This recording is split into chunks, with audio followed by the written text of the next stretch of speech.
Welcome to the Eclectic Gamers Podcast. Today is Sunday, August 4th. This is episode 225.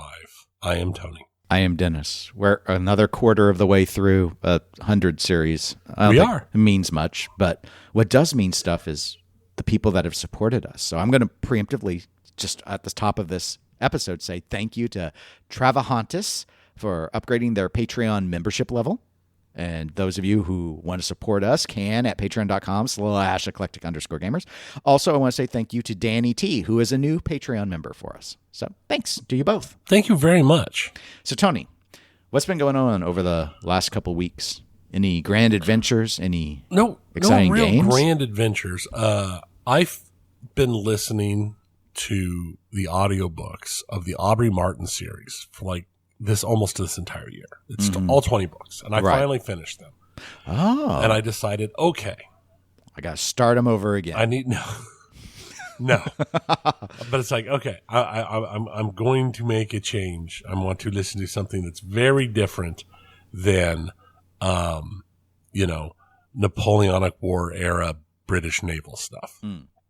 So I listened to the first book of the Murderbot Diaries, which is like a novella. So it was pretty short, but it was fun and it was really enjoyable. But then I went and listened to another book that is called Scum of the Earth. And Scum of the Earth is a novel about the Earth has been attacked and taken over by an alien race. And the main character is a collaborator. And it's hilariously written.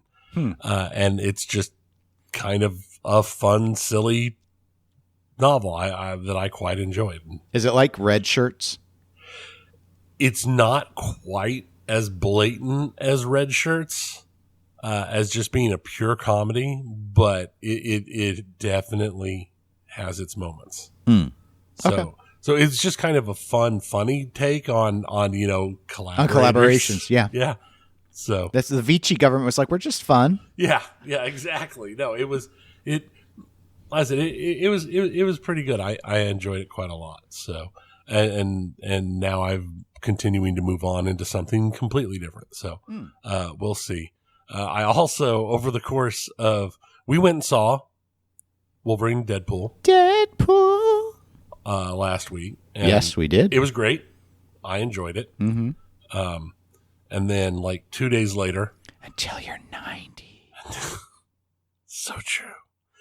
2 days later, I had a headache and I went to bed early. And I woke up the next day and I had apparently been visited by the snot fairy overnight, who just decided that all my sinus cavities needed to be full of snot. So I spent the entire middle part of the week, Tuesday, Wednesday, and Thursday, with just some annoying sinus thing going on, just killing me. And then I woke up Friday morning and it was all gone.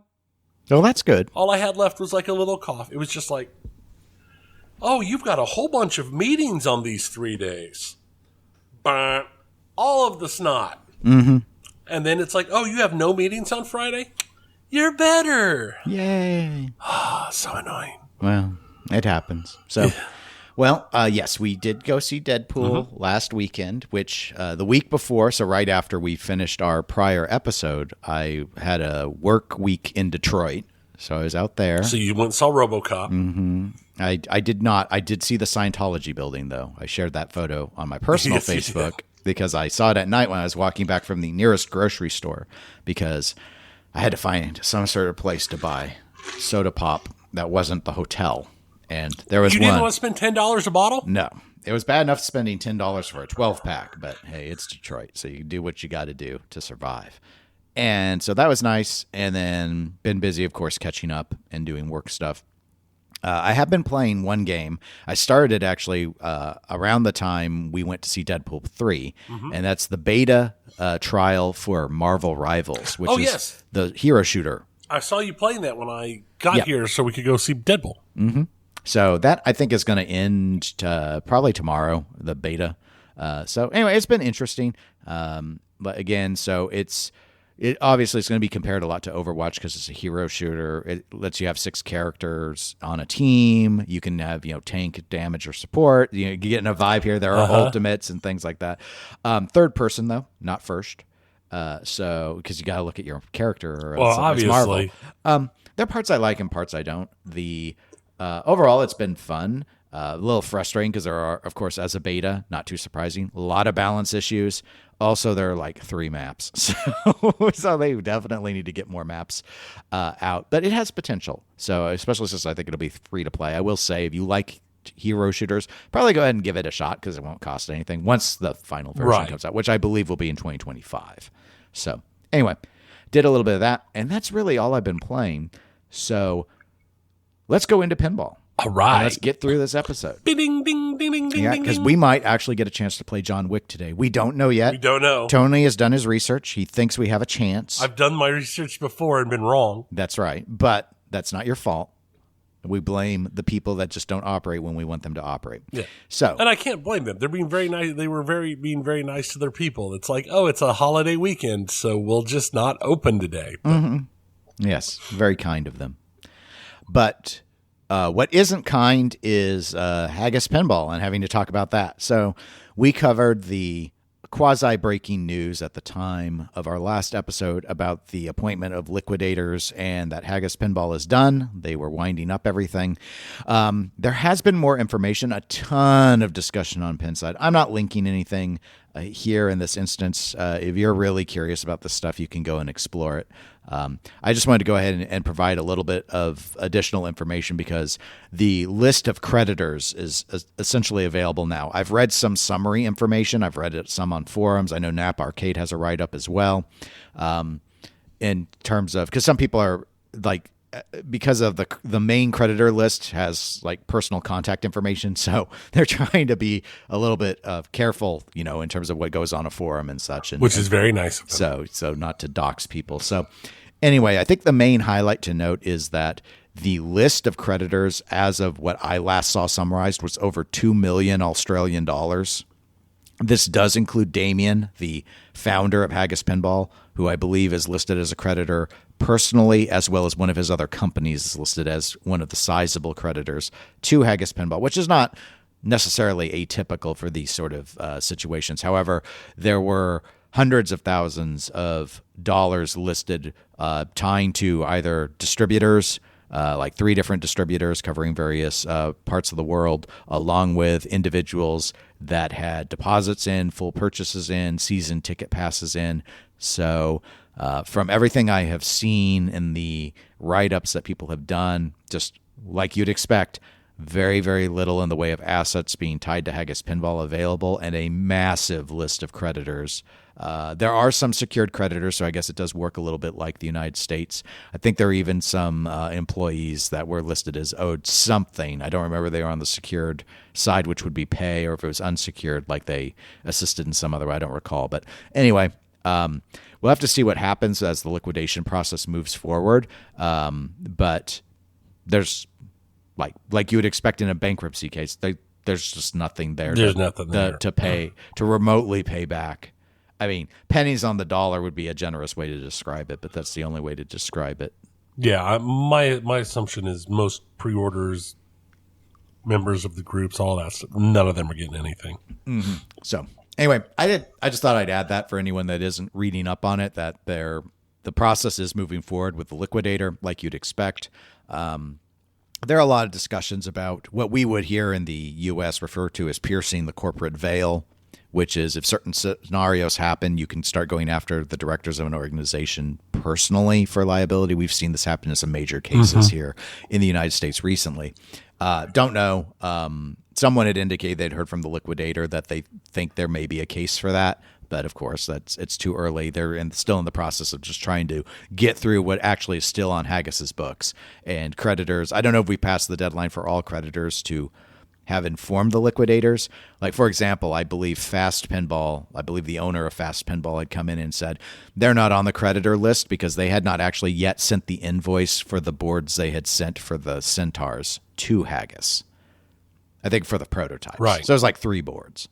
But they're like, we're not in there, even though we never got paid for them because we actually never sent them the invoice yet. We were like we were still planning to, but we hadn't done it. Right. So there may be some scenarios like that also. I didn't know if you had anything you wanted to add to the Haggis. No, I think we've talked about it pretty indeed. pretty Haggis. well. Do you know how to let the air out of a man? Which doesn't really have anything to do with Haggis other than Scottish movie. Yeah. Rob Roy. Great movie. Yeah, see it if you haven't. If you thought that Tim Roth was not enough of a creep in other films like Reservoir Dogs or whatnot, you watch his role. You watch his role in Rob Roy. He is disgusting. Yeah, it is. Archibald Cunningham. That's the character. Disturbing. Archibald Cunningham at your service. Well, speaking of at your service, Pinball Brothers has been at the service of people who are really interested in European disco bands because they are finally shipping ABBA. Mamma mia. Mm-hmm. That's right. So if you wanted to be a dancing queen, I don't remember the rest of the lyrics, but there you go. Your game will be coming, and you'll be able to rock out. That too. works. Good enough. Yes. Yeah. No, I mean, ABBA makes sense as a theme. Mm-hmm. I mean, they were huge. Well, and Pinball Brothers is a European company. Right. So I expect that Europe should be the strongest sales point. I would think so because as I recall, ABBA originally was a Euro contest. Like a Eurovision thing. The Eurovision winner. Yeah. And so to me, this is a license where, I mean, ABBA is, because of the Mamma Mia musical and stuff, it is a known, I mean, we know the music here in the U.S. But I feel the license falls in that vein of like how Home Pin chose Thunderbirds, which had like no market in the United States, but it was known in Europe and it was known in Australia. Right. So I understood the logic of it for an Australian, I was going to say Australian-based company, but for an Australian owner with a Chinese-based company, perhaps that it made sense. Speaking of non-American companies, though we could say North American companies, Pinball Adventures. So we briefly, you might recall, mentioned them when we were talking about Haggis, because some of the forum discussion on Pinside was around the realm of, well, what about some of these other companies that we haven't heard from recently? Like what's going on, with Haggis having this. Well, Andrew with Pinball Adventures listened to our episode, and so he emailed in and gave an update. And he gave me some information that he said could be shared publicly about what's going on with the company. So essentially, just sort of the key highlights there is Pinball Adventures is working on their next game, and they do anticipate currently that it should be out sometime before the end of this year. That's the plan as it's going along. However, unlike what we've seen with some of the documentation coming out of Haggis, with Pinball Adventures, it's a very low overhead operation. They made money on Punny Factory sales, and based off of that, they're able to continue operating off of the profits of Punny Factory for the time being. Wow, anyway. So they're a business doing business as a business is supposed to do business. It's existing as an actual functional business. Yes, and Andrew had in a different email to me, he had kind of shared some of the issues that they were, in terms of the just trying to build all of the games, and they're a low production entity, but just the volume of it and everything, like there was some desire to not be as aggressive moving forward because he's got other businesses and stuff too. So they're trying to keep it enjoyable and just keep it really small and just sort of do these sort of things. So that led to an item that he raised that he thought might actually be an interesting discussion point for us. And I agree it could very well be, was that he said there have been several companies that have contacted Pinball Adventures this year inquiring about working together or building titles for some other, like either working on something collaboratively or I guess having, as I understood it, having Pinball Adventures do the build for them. Like I assume a small run build. Right. And so he kind of thought, like, as a discussion point, what do we think would make sense with ideas like this? I could see if you have everything you need internally to make to make small run of games. We're not talking, stern or spooky big run, but we're talking a small run of games, and it's not overly demanding and you can do it for the right price. It would be a good thing to do kind of on the side while you're in the midst of design of a game and you're not building anything else. I could see where that could make sense just to bring some extra money in, to bounce up your overhead or to bounce up your reserves so that you can continue to cover your overhead while you work on other things. But at the same time, I can see where if you're a small company that is mainly concentrating on your own thing, and it is one of those, call it a side gig company, where it is one of many things you're doing or a thing that you do on the side in addition to your normal day job, where you could run the risk of getting yourself burned out in too deep and in trouble. Because anytime you bring another group in, now you've tied yourself financially to them, and you've tied yourself to their own possible issues. Like if you start building machines for Joe Bob's Pinball Home, and then when you go to get your money and deliver the machines, and they're like, oh, we spent it all on meth and beer, and they can't pay you for the machines that you built. Now you're out, and in addition to their problems, so suddenly you've hurt yourself. So I can see arguments for it either way. I think it's completely a size thing and how much you think you need an extra income stream. Yeah, I see a few different scenarios, and it also depends on what type of company. Like if we're talking about like a Pinball Adventures company, or we're talking like an American pinball company. So I'm going to expand it a little bit. So staying with the smaller size, assuming that Pinball Adventures isn't really interested in expanding production, which Right. of course would always be an option for any company if it had enough demand to kind of do this. I think I could see one of two things. One, especially given their size, they being Pinball Adventures, it might be ideal to do like corporate partnership, like build things. Homepin did this, I think, with a car company. They took some basic layout that they had or something, and did we've seen Stern do this with like taking, they have a couple of the play fields, like the home edition play field. They have the Woe Nelly play field that they then like retheme as Primus and stuff. That was like a special job. They did one with another band, I believe. So or Pabst Can Crusher was like, it was like a weird little like project. I would almost call them vanity projects from companies.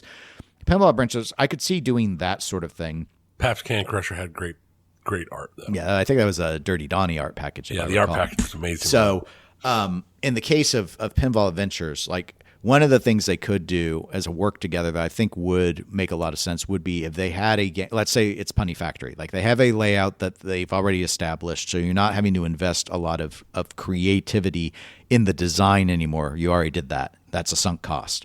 You have your building. You have your manufacturing capability, so that's already established. Like you got all the equipment to do the builds.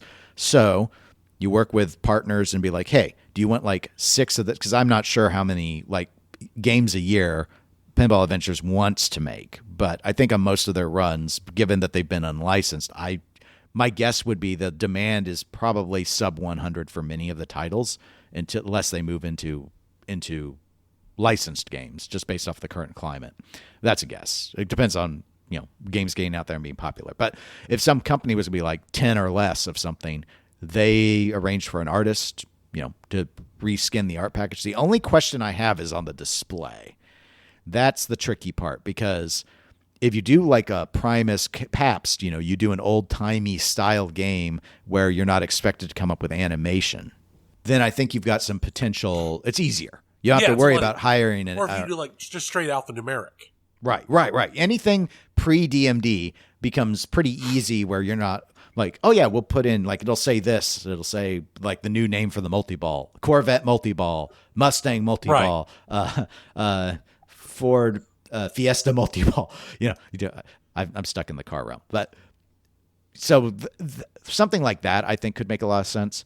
Now, for a bigger company, with a bigger manufacturing presence, I should say, like an American Pinball, I do think it could make a lot of sense if people had come up with a design of a game like from scratch. They could do this with Pinball Adventures too, but I'm thinking if they think that they got something like Legends of Valhalla that they think could move a sizable number of units, that is a space that I think would make sense for manufacturers. Stern has moved away from doing it, I think mostly because their original first party stuff had just become so popular. Yeah, they're just so busy they can't really afford it. But to me, this is a prime place where American Pinball should have been. And Legends of Valhalla was kind of that, but we know Steve Bowden was like updating the rules. It's like he was more involved than it just being here's a concept that someone else basically homebrewed and we're just producing it. But like what Spooky used to do, TNA is like that, but maybe a better example, which kind of bridges the gap, was like the Jetsons run they did for the pinball company. That's something I could see an American Pinball doing if it's a several hundred unit run. A company like Pinball Adventures might do it if it's a couple dozen, depending on when they need them and how many they want. It determines who comes into play. But I've always been a little surprised, especially with American Pinball. I know I'm pivoting towards them, but it's just because we know they have manufacturing capabilities. They've often been praised about the quality of their builds, and they used to turn out a decent number of games. But as they've struggled, barbecue and everything else, to find a real hit for them, being able to bring in, as you noted, like bring in the additional money on the side, essentially, by doing contract gigs. I mean, if they've got the manufacturing, I'm surprised they don't do it. But we haven't heard anything I haven't post Legends of Valhalla. No. And the other question is, how much demand is there really for that kind of contract build? I don't know. And that's where I could see for a really, really small, again, Homepin did a thing like that for like corporate things, like one or two, like the Good Morning America that Data East did for Good Morning America back in the 90s and stuff. Right. I could see a Pinball Adventures doing something like that because there's probably a decent premium that you could make. And on a lot of those things, I imagine they don't really care what the layout is. Like they don't mind if you reskinned a layout. They probably don't even know any better. But for a company like American Pinball, that I know there are a lot of homebrews. Obviously, we've seen Homebrew Row, Homebrew Alley at TPF and all the rest of it. There are probably a lot of homebrewers that feel that they have something that should be commercially viable. The trick here for Pinball Adventures or American Pinball, let's run with the concept of the homebrewer coming in, is getting the license. Because those games almost all rely on a license. Pretty much have to. And that's the trick. But maybe that American Pinball doesn't have a huge track record for securing licensed properties, but they did get Hot Wheels. Maybe that's a space where one of the companies could be like, yeah, we'll also help you work with the licensor. That'll be part of the fee to be able to go and do Sonic and be able to go and do It's going to have to be more obscure than Sonic. Beavis and Butthead. Is that obscure? Is that obscure? I don't know. I think only Slam Tilt cares about Beavis and Butthead, Slam Tilt podcast. Yeah. It's probably obscure. Probably. So anyway, so those are my thoughts on it. I mean, it could be because, yeah, if you wanted to do like, if you're wanting to go and get E.T., that's a license discussion that's going to be insane and not really going to happen. Where if you were wanting to get like Buckaroo Banzai across the eighth dimension, you have better chances there. Right. But a homebrewer doesn't know. Like I remember I worked once, I discussed behind the scenes with a homebrewer who had a game concept. It was a pinball game based off of a video game.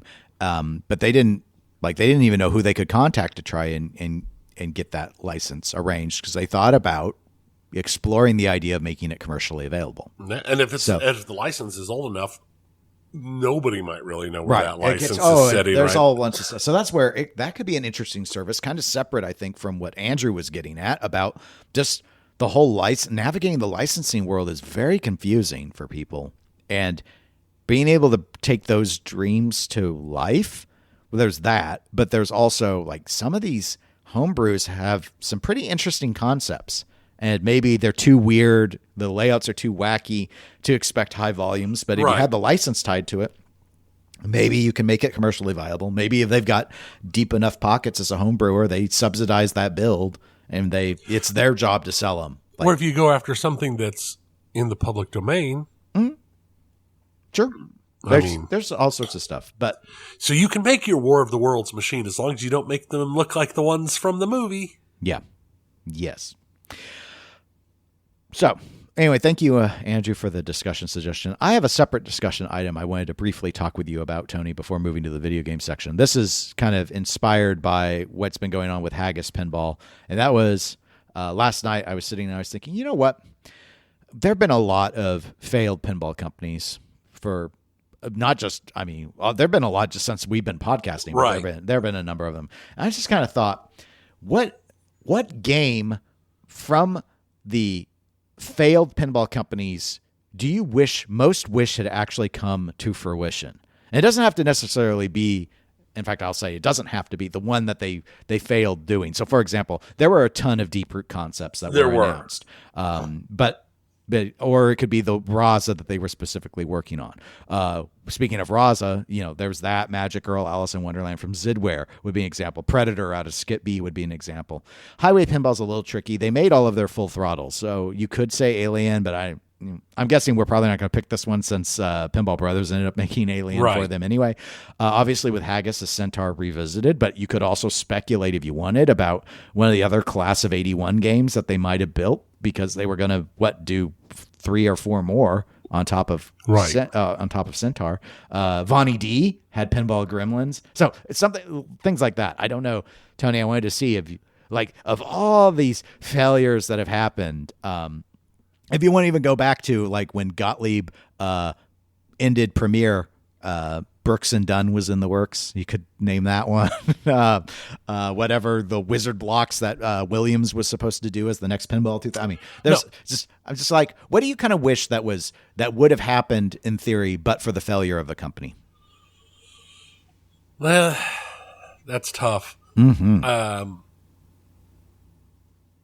I think the big thing is the licenses themselves. And I could see the fun that could be had with a Predator license or a Gremlins license. Mm-hmm. Both of those, I think you could have a lot of fun with. There's a lot of ways you could work with it. If Predators hasn't hurt itself so badly, just flailing in its confusion as it tries to still make new movies. Mm. But you could do some fun things with that.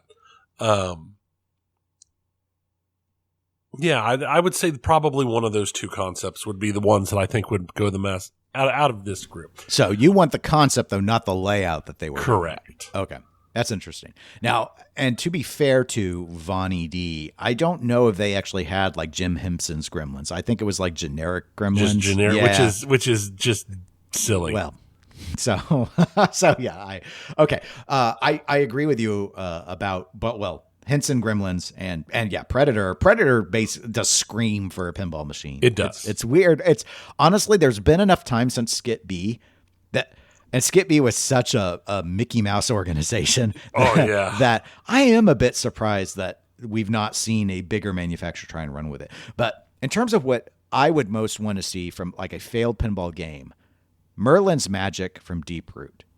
That was the 8-Ball Deluxe inspired game that John Norris was working on. So I've seen some of the Whitewood shots from when the Deep Root studio was gone and people were liquidating and taking photos for the auctions and whatnot. But I just remember the one thing I recall talking about back when Deep Root had announced that they were operating, and even before I knew the names of all the games, it was the dream team for pinball. Robert Mueller had assembled John Norris, who mostly is known for his Gottlieb Premiere days. He had Dennis Nordman. He had John Popaduke. He had Barry Osler. I mean, it was here is a pantheon of 90s famous pinball designers all working on various titles. And Merlin's Magic was the one that John was working on. And I haven't said it lately, but I've said it quite a while in my podcasting time that I really think John Norris's designs would resonate with a lot of people. It's just unfortunate he's never been at a company that's been at the top of the game. So when he was with Premiere, he was saddled with having to deal with their build philosophy, which was parallel development, which is why so many of the games feel a lot less baked than what Williams did, right? Because they were operating on an average 3-month life cycle, not the year that Williams would give its designers. And I like 8-Ball Deluxe. I used to own Sharky's Shootout, which is inspired by 8-Ball Deluxe. In fact, John Norris did the original game that ultimately got changed. It got changed up a bit to be Sharky's by John Borg, but there was a golden Q game that was being done by John Norris before, because he was briefly at Stern. And then they kind of took that layout and changed it up a little bit and made it into Sharky's. But I really would like to see his approach to an 8-Ball Deluxe in the modern era. And so even though I don't care about the theme being, I think it was called Merlin's Magic, I care nothing about that. But, it's just but from a layout perspective, right. I would really like to see John Norris do another major commercial game. And so that's the one I wished I had seen. So that's mine. Okay, Tony, we're done with pinball. We got some video game stuff, though. We have some video game stuff. Well, what stuff do we have? Couple big things this week. One of the big ones is SAG-AFTRA. Their video game voice actor portion of SAG-AFTRA did vote to strike because their deal expired last year. They've been negotiating a new deal, but the hang-up has been, once again, the use of AI in voice work. And that's the one place where the companies haven't really been working with them. So they went ahead and initiated a strike immediately before Comic-Con. So when they initiated the strike, they did give permission for everyone to complete their Comic-Con requirements and contractual stuff, because they're like, hi, we're initiating this contract the day Comic-Con starts. You guys can do all that stuff. That won't be considered strike breaking because of how short notice it is. Right. So we'll see where this goes. But there's an interesting provision in the interactive media agreement contract that they're working on. Even more than video game or than movies and TV, there is a huge lag time in where this is going to affect games in production. Because games that have been in production since before August of 23 aren't going to be affected at all. So like Grand Theft Auto 6, Star Citizen, none of those things will have any effect. They're specifically written in that those are from before the end of the contract, so they're still good. They'll still continue to work on it, and even live games. So your Fortnites and the new the live Call of Duty and all of those live type games, they have a 60-day window before they're allowed to stop working on those projects. So they've got 2 months to put stuff together before you start seeing anything even getting slowed down. And even on those live projects, you're looking at a year before you see anything. So the closest I think we'll have to seeing any actual interruptions in video game productions is a solid 2, maybe 3 years from now. Wow. Okay. That's strange to me, but it's weird. But anything that's old enough to have been in production for a long enough time is not affected by this at all. So it's only stuff that's in the spin-up stage now. So I don't know how useful this strike actually is. I mean, unless it goes an extended period of time. Right. And maybe that's their thinking, is that they have to start it at some stage. It just won't really, it's not going to be disruptive to the industry as quickly as we see in other industries when strikes happen. I guess. I don't know. I mean, even on TV, we're feeling the strike has been over for almost a year now, and we're still feeling the effects of the strike. Right. Yeah. The shows are finally starting to get back that we stalled out on. Their long wait for like The Boys, long wait for House of the Dragon. Right. So, but this will be an even longer tail on it. So, it'll be interesting to see how that works out.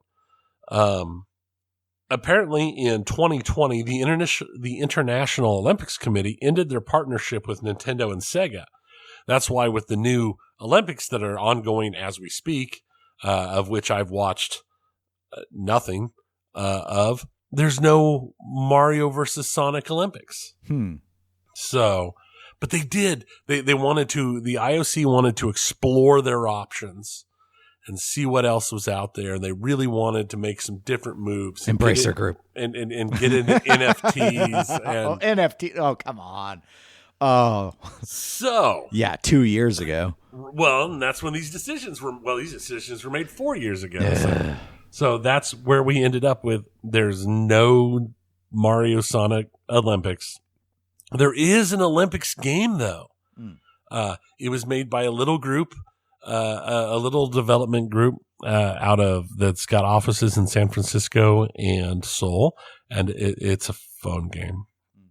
but it's got NFTs. I'm sure it's working really well for them compared to a Mario game. I don't understand. Sad. So much sadness. I think they drank the water from the river instead of swimming in it. The Wall Street Journal had a big article about Twitch. Oh, really? I hadn't heard about this. Yes, they put out a big article talking about Twitch, and Amazon bought Twitch in 2014 for $1 billion. I forgot it was that long ago. It's felt like a while. I know Amazon's been in control for a long time. But the article was talking about how Twitch is still losing money. They've not made their $1 billion back for sure. It's a net loss for Amazon. It is every quarter. And subscriptions are dropping. Noticeable percentage points of subscription drops. Ad sales have plateaued and have even started to drop at times. I'm going to whine a little bit. The viewing experience on Twitch with those ads is awful. Oh, it's so bad. I forgot because I so rarely watch Twitch anymore. I basically turn it on for GDQ. Yeah. And it's like, here are 7 ads back to back. I'm like, you've got to be kidding me. Now, I have YouTube Prime, Red, whatever they call it now. Yeah. The good YouTube. The good YouTube. So you don't have to see the ads. But when I go to YouTube, if I go when I'm not signed in and see the ad, it's like one ad. It's usually like a skippable 15-second ad that you watch 5 seconds of. So it's like, it's just a really bad experience. It feels worse than network TV. It does. It is a terrible experience. But you said it. You don't watch Twitch that much. No. I used to watch a lot of Twitch. I don't watch Twitch and it's not like I'm not watching videos anymore. I watch a ton of YouTube, a lot, way more than I should. Yeah, an unhealthy amount of YouTube. Yes. We're going to have an intervention. Probably. No, we're not. Okay. Because I need people to watch Watches Within Us. Go to YouTube. We talk about Watches Within Us and watch my wristwatch content. But yeah, no, their subscriptions are down, ad sales are down, revenue's down. They talked with employees, and employees are preparing themselves for another round of layoffs. Now, Twitch says that they're in a good place, and they're I laughed too. They're starting to they're making the necessary changes, and they're moving in a good direction. But the question is how long is this a loss that Amazon will continue to bankroll? It would not shock me if behind the scenes Amazon has been trying to shop this out to spin off and sell. It would not surprise me either. One interesting thing from the article is that when Amazon bought Twitch, they were the 4th largest source of U.S. web traffic. They're now the 18th. Wow.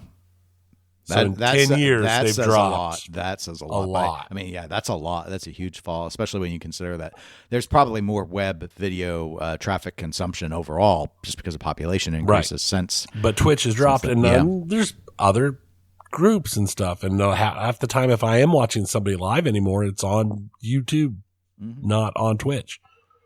There's just not that much draw to me to Twitch anymore. So.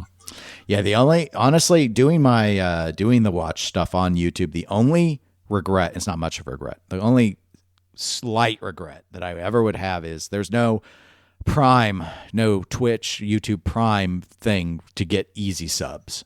Right. Because, people are like, oh, because so many people are Amazon Prime members for the shipping that, they just give their sub to whatever. I often forget at this point, though, because I so rarely sign into Twitch. I'm exactly like you. I sign into Twitch so rarely that when I sign into Twitch, and if I watch somebody for like an hour, I just throw on my sub because I know I'm probably not going to sign into Twitch for another month. Right. I did it the other day because I had a friend send me. There's a family building a homestead in Alaska, and they use Starlink, and they just stream almost 24 hours a day. Either just like an outside picture of the homestead or them working on stuff around the place. And I was like, this is neat. And I watched it for like 20 minutes. I'm like, okay, Prime subscription. and then I turned it off, and I've never been back. Right. But I mean, that was the first time I'd been on Twitch since who knows. Mm-hmm. So, yeah, I was last on to watch Evo, the fighting game tournament. Oh, yeah. I think that's the big thing for Twitch anymore, or big events. Well, like that. And it's only because they're not. At least I wasn't aware of them streaming on other things. I remember when people got really grumpy when Overwatch League switched from Twitch to YouTube, and I was like, it was a rough transition for a variety of things. But ultimately, I thought had the league sustained, it would have been the smart play long term to get off of Twitch. Right. Well, and then just like I spoke about, I don't know, a month or two ago. I mean, we all know that Critical Role is the largest watch thing on Twitch, and they've started their own completely separate from Twitch buy-in service. They're so big, why let Twitch take that chunk of money from them? And that's exactly the decision they made. And from the initial numbers I've seen, they've been very successful with it. And that means that's all of those subs are leaving Twitch to go somewhere else. Yep. So stuff like that is just going to hurt Twitch in the long run. So we'll have to see what happens. We also spoke last episode about Bethesda getting the largest video game union signed on. That's already been eclipsed in the 2 weeks since. Yeah. Whoa. Blizzard's entire World of Warcraft team has now been unionized. That's 500 developers that have now been unionized through the Communication Workers Guild. So Microsoft has said that they were accepting it and they have no problems with the unions coming in. That's been the interesting thing is usually companies seem to crack down really hard on union organizing, but everything I'd heard the first go around was that Microsoft was like, okay. Yeah, and that was their answer here. I mean, 500 guys, so that's 700 people in the last month that have unionized under Microsoft. So, I mean, that is an enormous change, and that's the same thing I've heard. They've just been like, okay. So, other interesting Blizzard news is Blizzard has created a new team. This is a very specialist, specific development team that they are. They brought most of the team members are from the King division because it's technically Activision Blizzard King. King is their mobile division, which is actually was very, very big. Yeah, we never than the other two divisions. No one ever talks about. We always say Activision Blizzard, but King is huge. Yeah, they're the Candy Crush people and millions of other apps. Most of the developers came off of that team, but their specific goal is to develop smaller scale, lower budget titles utilizing Blizzard's existing properties. You know, it's there used to be. It's felt like there's now more of a gap where it's more like indie games and then like AAA blockbusters. There used to be some company, like I think Square had some divisions and stuff that did kind of like specialized in the AA kind of budget titles that you might see release at $40 rather than $60. And I kind of miss seeing those because you could get some really they wouldn't be as polished like graphically, but you could get some interesting gameplay and stuff. But yeah, you could. I used to pick up games like that on kind of like on a lark when they'd be on sale and stuff, and I be like, oh, this is actually a really kind of clever concept. Yeah, and I like this concept. I like the idea of getting a StarCraft game that's not StarCraft.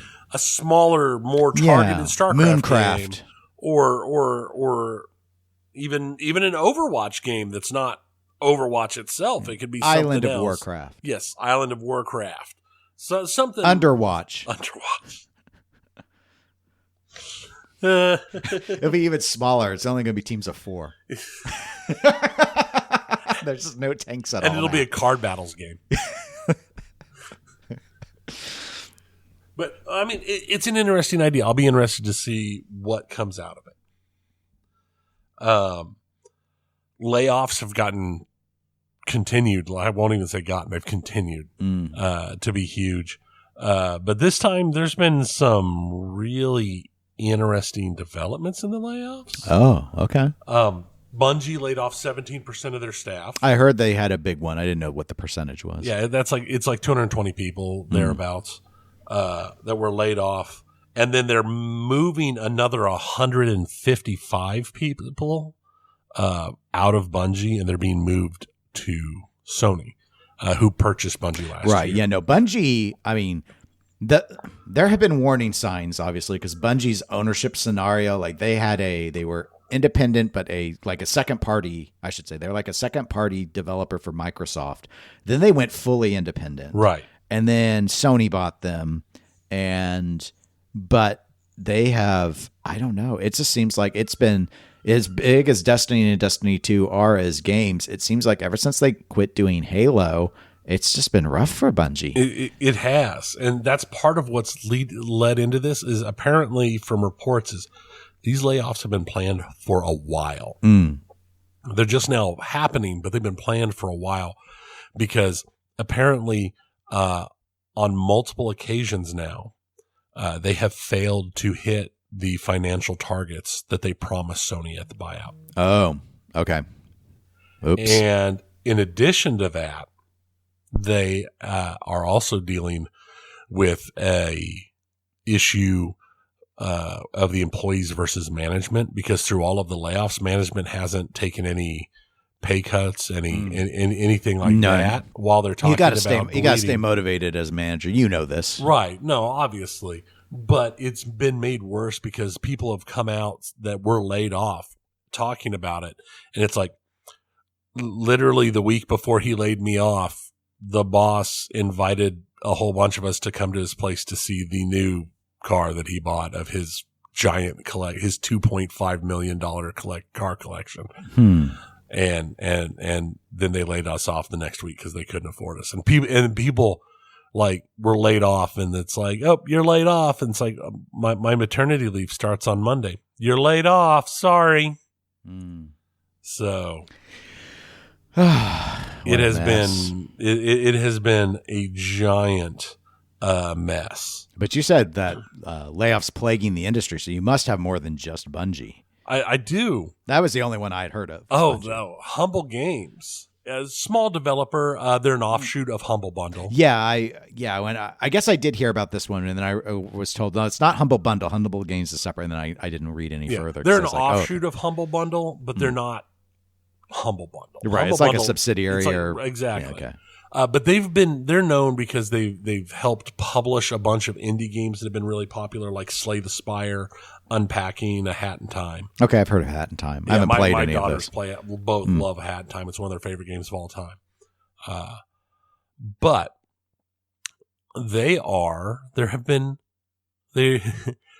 it's interesting. The initial reports came out from the employees that they had laid off 100% of their staff. That's a lot. And then reports came from Humble Games that it's like, no, we are undergoing a restructuring. But it turns out that the restructuring is that they are laying off 100% of their staff and then hired a third-party company to come in and finish stuff that was projects that were almost done, and to handle back catalog stuff as they restructure with no staff. Right. Yeah, that is a different approach. Yeah. So they're like, we're keeping like the boss and probably his secretary, and we're paying a third party company to manage the back end of the games that we've published, and get the stuff that's about ready to publish, just to, pack it up and publish it as is. Okay. So we will see how that goes, but that has been harsh. And the last big one is the big one. It's not directly video game related. It is not a video game publisher. But then why are they in your list? Because it's Intel. Is this AMD's fault? What's going on?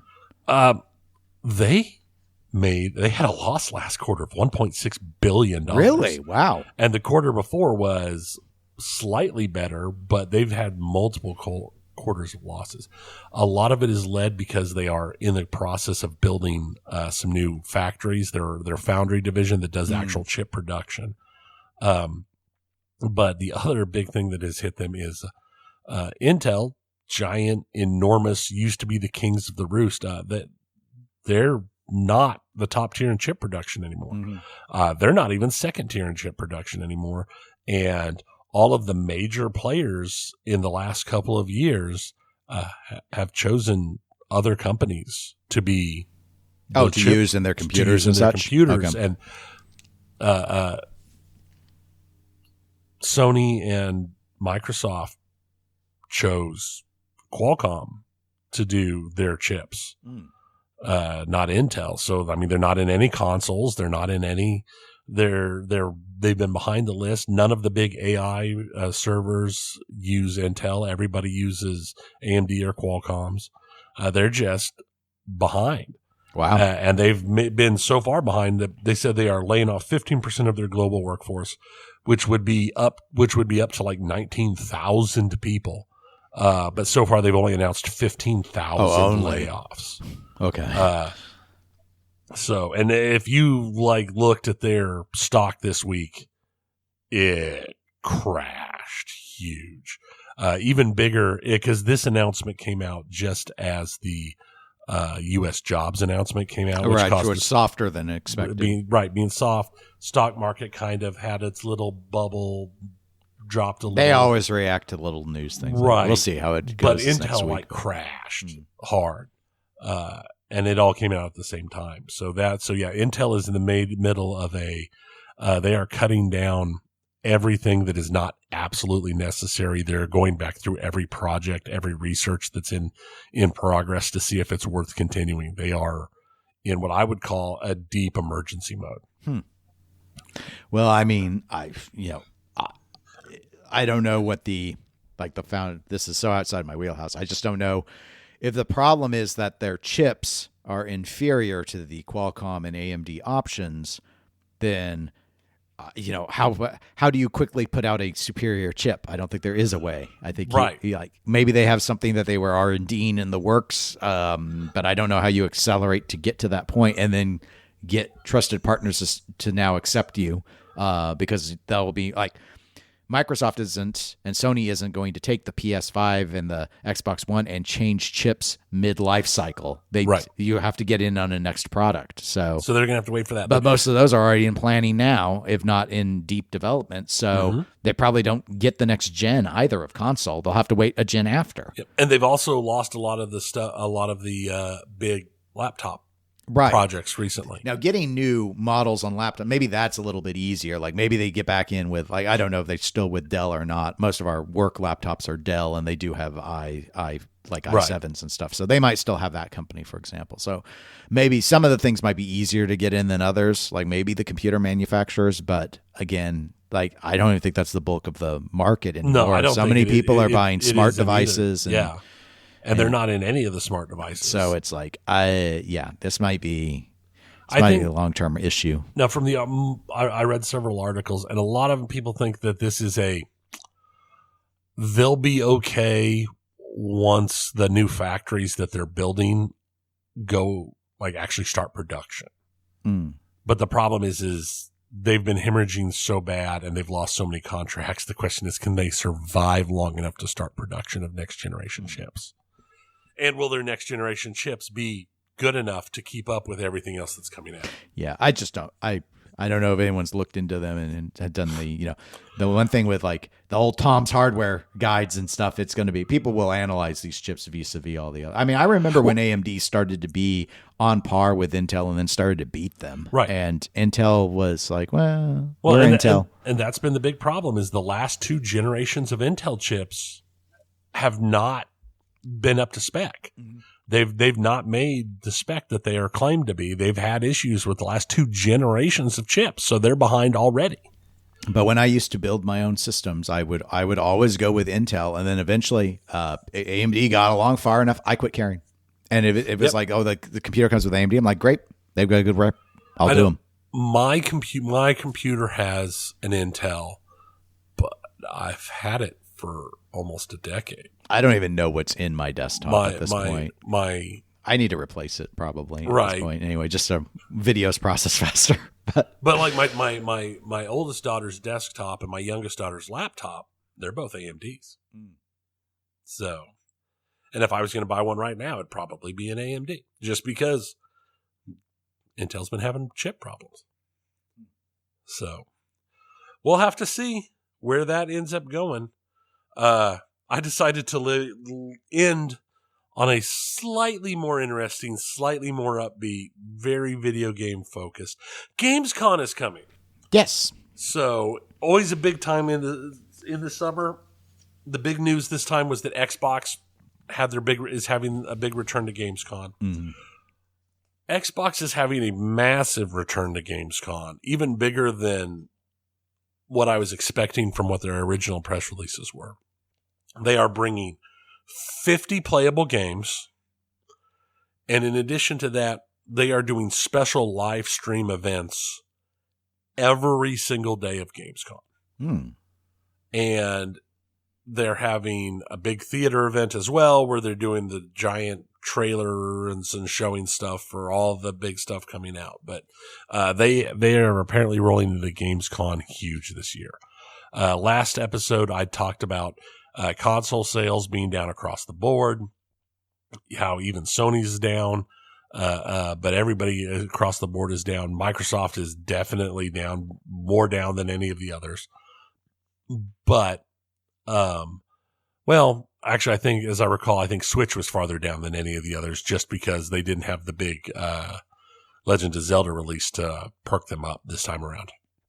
But in the numbers are showing that came out just after all of that Xbox's actual game sales have been up. So so their actual software sales are doing better. So still not going to be better than Sony sales, just because there's so many more Sony consoles out there, but better than they were last year. So Xbox is setting in a pretty decent place. Well, you'd think after buying 30,000 developers, it would happen. You would hope that they finally got something. I mean, we know at this point that the only way Xbox is done this generation. Sure. It's not till the next generation that they have a hope to pull ahead. Right. So we'll have to see what happens. Yes. But they're definitely making a play for it. Okay. We'll have to wait and see. Well, for those of you who have waited to the end of this episode, here's all the fun plug stuff. You can email us at eclecticgamerspodcast@gmail.com. I'm going to really suggest that because I have a sinking suspicion that, at least on the pinball side of things, news might be a little light for a while. I don't know. There's some heavier rumors going around that this month will be the next Cornerstone release from Stern. I hadn't leaned that way. Really? I was expecting September. I still lean that way, but there's rumors going that no, they'll probably push it this month. But I mean, so we'll have something soon, one way or the other, because we're not that far from September either. But other than that, I don't expect anything on the new release horizon until closer to Expo, which would be October. Right. So and I don't think anybody else is quite in the lineup on the edge of collapse, but that doesn't mean that something's not going to happen. You never know. I mean, they don't publish their books. None of these companies are publicly traded, so it's just hard to know at this point. You can also reach out to us, facebook.com/eclecticgamerspodcast. As I noted at the start of the episode, we do love Patreon support, and we're at patreon.com/eclectic_gamers. You can support the channel for as little as $1 a month.